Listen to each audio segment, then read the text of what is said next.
Bonjour, c'est Ludovic et je vous propose maintenant mon avis sur mon petit indice national qui est le 20. Alors, pour reprendre un peu un petit résumé de voir d'où on en est, voici graphique hebdomadaire sur une période de 1 an. Et on voit que le Bel 20 ici oscillait gentiment entre 2450 points et des sommets ici 2764. Double sommet d'ailleurs, vous pourrez constater ce double sommet. Ce niveau qui a toujours rejeté. Et déjà ici, au courant du mois de juillet, on a commencé à faire des séances de baisse qui ont déjà commencé à écarter fortement les de Bollinger. Jusqu'à la semaine précédente ici où on a fait une grosse baisse, hein, on est descendu sous la M150, en demande de Bollinger, sous le niveau de support des 2300 points. Cette semaine, on a pu faire un petit rebond bien apprécié d'un peu tout le monde, hein, sur les niveaux des 2130 points. On n'a pas encore pu réintégrer les bandes de Bollinger, ce rebond reste malgré tout en suspens en dehors des repères graphiques, c'est-à-dire on est en dehors des bandes de Bollinger, on est en dessous de toutes les moyennes mobiles et on est également en dessous de cette résistance. Donc graphiquement, on est toujours en phase baissière. Même si ce rebond était fortement apprécié, en tout cas en fin de semaine, on reste toujours en phase baissière. Seul le retour au-dessus de la résistance des 2300 points, au-dessus de la M150, pourra faire reprendre espoir aux investisseurs par rapport au Bel 20. Voyons un peu une vue plus précise de la semaine écoulée. Alors, voici notre semaine. Donc, on a fait ici 1, 2, 3, 4, 5 séances en dehors des bandes de Bollinger. 5 séances, c'est assez exceptionnel pour le souligner. Et mardi, on a fait un rebond ici, on a pu réintégrer les bandes de Bollinger. Mercredi, de nouveau une nouvelle phase baissière. Alors, on est allé essayer ici de rebondir, d'aller chercher un peu plus, mais été rejeté et on termine en phase baissière. Et on reste dans la bande de Bollinger.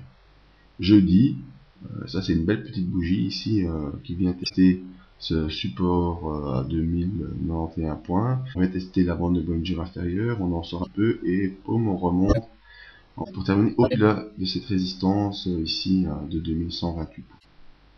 Vendredi, dernier jour de la semaine, on prend une belle séance ici, moi je peux dire c'est une belle séance quand même. On prend appui sur le support ici des 2130 points et on remonte bien. Donc c'est une semaine haussière, malgré tout une tendance baissière assez franche qui dure depuis le mois de mai. Et la séance de vendredi reste quand même sous la parabolique SAR, c'est un petit point rouge, même des bons points pivots pour l'inversion.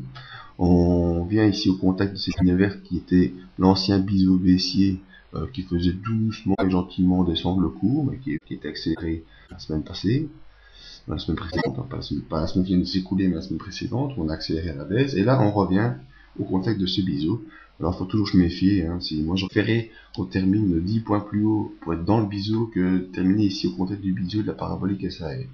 Ça peut être un précurseur d'un pullback assez violent, c'est-à-dire que bon, on fait une baisse, hop, on passe plein de résistances, on passe plein de trucs, puis boum, un rebond technique, ça faut le dire, c'est juste un rebond technique, hein. Et on vient ici se heurter à de nouvelles résistances majeures qui sont le bas de l'ancien biseau et la parabolique SR. Et puis boum, on repart à la baisse de manière aussi violente. Donc il faudra se méfier début de semaine prochaine. Il faudra en tout cas attendre un rebond au-dessus de cette résistance à 2312 points et de la M20 baissière qui est toujours une résistance très dure à passer aussi à 340, donc très proche de ces supports. Vraiment voir une possibilité d'inversion du cours. Et au-dessus de nous, il n'y a que des obstacles de toute façon, il ne faut pas être méfiant quant à la puissance du rebond qui essaie de se mettre en place. Donc, les indicateurs. Alors le stochastique, lui, il est clairement en phase haussière. Il est sorti de la zone de survente. Il remonte bien. Le signal est aussi haussier. Il faudra maintenant pouvoir, en tout cas en termes d'impulsion, dépasser cette dernière impulsion à plus de 60 points pour vraiment avoir une belle impulsion qui puisse nous faire progresser de manière significative. Le MACD, le MACD lui a stoppé sa décrue depuis mercredi. Donc voilà, une petite amélioration ici. On n'a toujours pas coupé le signal à la hausse. Et on reste toujours bien dans une phase baissière. On voit les MACD là, qui viennent là-bas au-dessus de l'écran, on vient bien loin, et puis boum, on descend, petit rebond, on descend, petit rebond. L'important c'est de voir que les rebonds sont de plus en plus et les descentes de plus en et les descentes de plus en plus bas aussi. Donc tout va de plus en plus bas, c'est bien.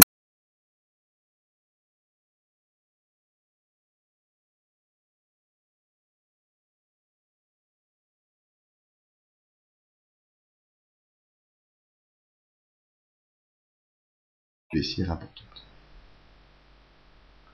Les volumes, toujours très important aussi pour la psychologie des acheteurs et des vendeurs, la psychologie générale du marché. Qui sont revenus ici. Un volume, hein, on voit grosse décrue des volumes. Tout le monde a vendu. Ici, on a fait des petits achats de bon compte, on a vendu. Et là, on essaie de repartir avec des volumes acheteurs, mais bon, c'est pas vraiment très impressionnant comme volume acheteur pour l'instant. Ne peut pas vraiment donner indication d'inversion de la tendance du marché. Donc voilà, c'était mon avis sur le BEL20, toujours en phase baissière, avec un rebond technique en fin de semaine, qui pour l'instant n'est pas confirmé pour une poursuite de la hausse. Vous pouvez nous rejoindre sur le site pour voir d'autres avis sur indices, matières premières ou encore de l'art, et venir voir un peu, dire un petit coucou ou poser vos questions. Merci et à tous.